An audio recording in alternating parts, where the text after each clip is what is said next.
Dawn breaks over the whispering woods, sunlight piercing through the ancient oak of eternity. A crystal lake reflects the awakening forest, where sparrows sing and rabbits dance in peaceful harmony. High in the branches, Lyra, a gentle white crane, watches over her nest, a guardian of this idyllic scene. The woods breathe with life, a symphony of nature unfolding in the soft morning light. Beneath the oak of eternity, the sun's golden promise fades, yielding to a realm of perpetual night. In this shadowed domain, Serpent lurks, a sleek black cobra whose eyes burn with predatory fire. His scales gleam faintly in the dim light, each movement a silent promise of deadly intent. The air hangs heavy with the scent of damp earth and ancient secrets, undisturbed for centuries. Serpent, the master of shadows, watches with unwavering focus, a predator in his element. He is a menacing contrast to the serene forest above, a silent threat beneath the ancient roots. As dawn breaks, Lyra sits by the tranquil lake, her figure silhouetted against the soft light. The water mirrors her face, each ripple reflecting the profound grief that consumes her. Her sorrow is a palpable weight in the stillness of the morning, a heavy shroud clinging to her form. A lone tear traces a path down her cheek, a glistening testament to the depths of her despair. Her voice, barely a whisper, carries across the water, a plaintive cry against the injustice of fate. Why must the heart that loves most be tested the hardest? She questions, her words echoing in the vast emptiness. Near a weathered stone, Coral emerges, her red and gold shell gleaming. Intelligence shimmers in her multifaceted eyes, yet a hint of calculation clouds her gaze. A moment of resolve hardens her expression as she prepares to speak. Because hearts that love truly never give up, Coral declares, her voice echoing with conviction. Lyra stares blankly at the tranquil lake, her eyes red and swollen with grief, the gentle lapping of water offering no solace. Beside her, Coral maintains a facade of calm concern, a hidden agenda flickering in her calculating eyes. Tears stream down Lyra's face as she whispers, "I can't go on. Serpent has taken everything. My children, my life." Coral's voice drips with false sympathy as she plants a seed of hope. There might be someone who could help. It's a dangerous path, but Rufon is fiercely loyal and resourceful. Amidst the windswept grasses of the northern burrow, Coral's animated gestures fill the air as she vividly describes Rufon to Lyra. Her words conjure an image of a creature of immense fierceness and utter fearlessness, a predator of legend. The wind seems to carry Coral's whispered plan, a cunning strategy to use Rufon's own stolen fish as bait. Coral explains how the scent trail will irresistibly draw Rufon towards Serpent, a deadly game of hunter and prey. Her eyes glint with a hidden agenda, masking her true intentions beneath a veneer of strategic planning. A web of deceit is woven into the very fabric of her proposal, promising a dangerous outcome for all involved. As dusk settles over the lake shore, Lyra remembers Coral's haunting words, a chilling echo in the twilight. With determined hands, she gathers fish from the water's edge, each catch a step closer to a desperate plan. Lyra lays the fish in a deliberate trail, a shimmering path leading away from Rufon's ominous burrow. The trail extends towards the distant oak of eternity, a beacon of hope in the encroaching darkness. The moon ascends, its ghostly light casting long, eerie shadows that dance with the rising tension. Each step Lyra takes amplifies the heavy atmosphere, the weight of her actions pressing down on the silent shore. Beneath the ancient oak of eternity, Rufon's sleek, golden fur gleams in the dim light as he follows a scent trail to the tree's base.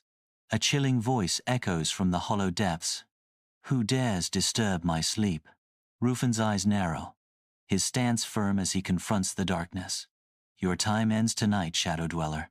The air crackles with anticipation as the confrontation looms, the fate of the night hanging in the balance. Beneath the ancient oak of eternity, a fierce battle explodes to life.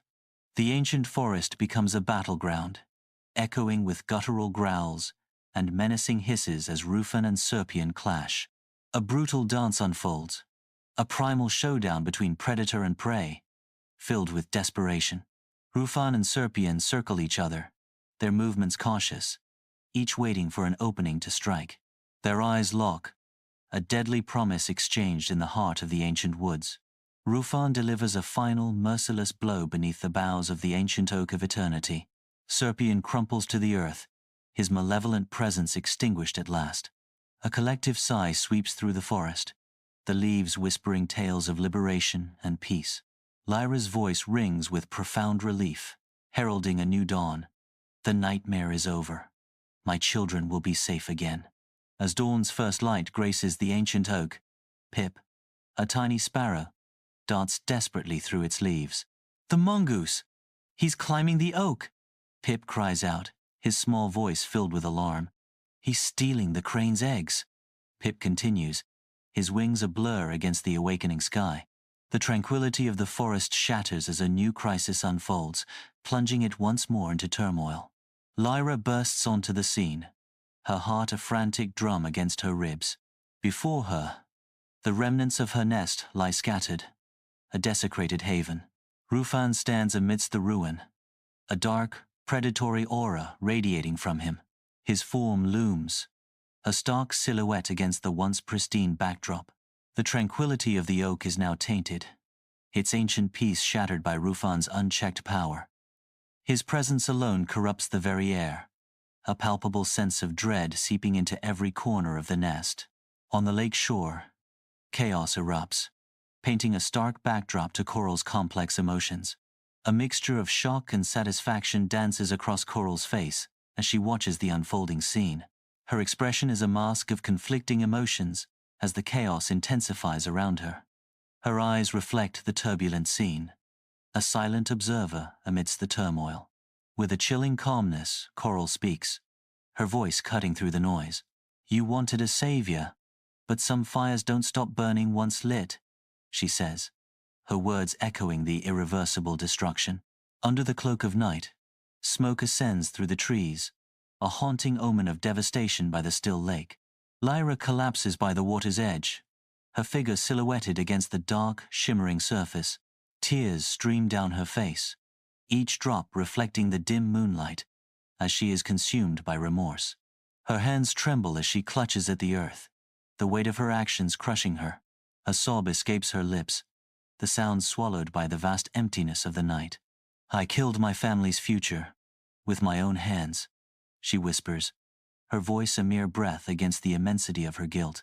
Across the tranquil lake, the lake spirit's reflection shimmers, a mesmerizing dance of blue light upon the water's surface. The ethereal voice of the lake spirit echoes across the water. Not all fires destroy, Lyra. Some teach.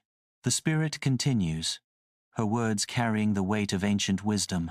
Your heart burned with love, but fear guided your flame. Her voice softens, imparting a final lesson. The forest must learn balance, not vengeance. Under the morning sun at Coral's burrow, Lyra stands tall, her ash-streaked feathers telling tales of hardship and conflict. Her unwavering gaze meets Coral's, a silent challenge amidst the aftermath of battles. Lyra's voice cuts through the stillness, resonating with a plea for unity. Coral, I know you misled me. A moment of intense vulnerability as she acknowledges the impending doom. But I also know the forest cannot heal with hate. Her eyes blaze with conviction, a dire warning hanging in the air. Rufan will destroy us all if he stays. Under the veil of dim moonlight, Lyra and Coral gather dry leaves and twigs, their movements precise and urgent. The sharp strike of flint against stone sends a shower of sparks into the night, each one a fleeting dance of light. A small, controlled fire begins to crackle, its nascent flames licking at the dry tinder. The fire grows, casting flickering shadows that dance around the entrance of Rufan's den, painting the scene in chiaroscuro. The heat and light intensify, a silent warning echoing through the night. Driven back by the flames, Rufan retreats into the darkness, his territory claimed by the dancing firelight.